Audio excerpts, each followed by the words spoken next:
Assalamualaikum warahmatullahi wabarakatuh. Perkenalkan, nama saya Anggi Nurfa dari MNA2. Di sini saya akan menjelaskan 5 rujukan buku jurnal yang telah saya pilih. Yang pertama ada pengaruh struktur corporate governance dan kualitas audit terhadap luas pengungkapan kompensasi manajemen kunci di laporan keuangan. Dalam kutipan jurnal menyatakan bahwa menemukan bahwa perusahaan yang dikontrol oleh keluarga dan merupakan bagian dari kelompok usaha dapat mengakibatkan ekspropriasi yang merugikan pemegang saham minoritas. Sedangkan dalam buku dikatakan bahwa perusahaan mengalami penurunan laba atau menderita rugi, semua pihak yang terlibat dalam perusahaan tidak akan meninggalkan perusahaan untuk mencari pekerjaan lain. Mereka secara bersama-sama mengorbankan kepentingan pribadi dengan sumber daya yang dimiliki untuk menyelamatkan perusahaan.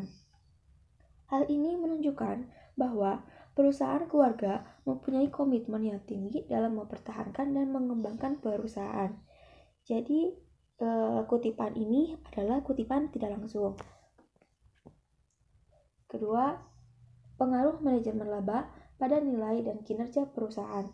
Dalam kutipan jurnal mengatakan bahwa menginvestasi perusahaan-perusahaan yang terkait melakukan manajemen laba dengan mengubah dari komponen aset dan kewajiban pajak tangguhan. Sedangkan dalam buku menyatakan bahwa manajer keuangan menginvestasikan dana perusahaan dalam berbagai proyek dan surat berharga dan memberikan laba besar.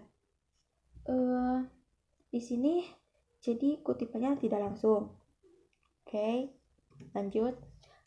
Peran kemampuan manajerial sebagai mekanisme peningkatan kualitas laba dan nilai perusahaan.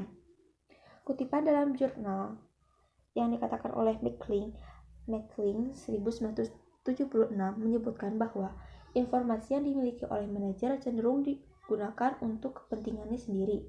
Sedangkan dalam buku dikutip bahwa manajer harus mengarahkan karyawan dalam aktivitas untuk mencapai tujuan target perusahaan. Pengarahan ini meliputi penugasan, penjelasan tugas rutin, klasifikasi kebijaksanaan, dan memberikan umpan balik terhadap tenaga kerja. Jadi, dalam kutipan ini adalah kutipan tidak langsung. Selanjutnya, adanya pengaruh dividen tunai dan ukuran perusahaan pada industri manufaktur terhadap investor. Nah, di sini Budi 2005 menemukan bahwa perusahaan-perusahaan yang lebih besar mempunyai dorongan untuk membuat investor menjadi tertarik dalam melakukan transaksi saham.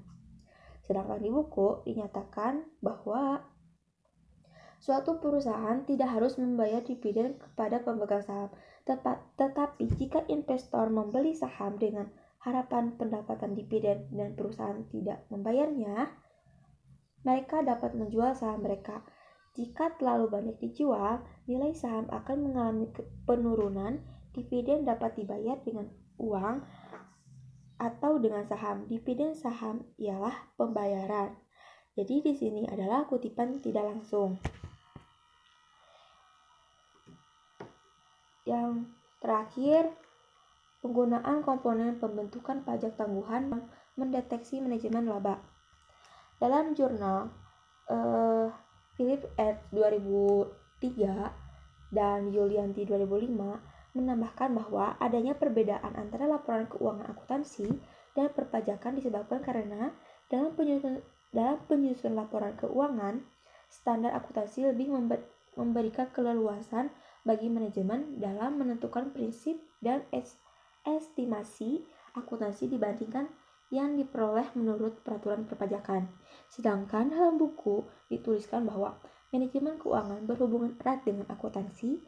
Dalam perusahaan pada umumnya, kedua bidang tersebut merupakan tanggung jawab wakil direktur keuangan. Akan tetapi, peran utama akuntansi adalah pengumpulan dan menyajikan data keuangan, sedangkan manajer keuangan menggunakan laporan keuangan dan informasi lain yang disajikan oleh akuntan untuk mengambil keputusan keuangan. Jadi di sini kutipannya tidak langsung. Cukup sekian, terima kasih. Wassalamualaikum warahmatullahi wabarakatuh.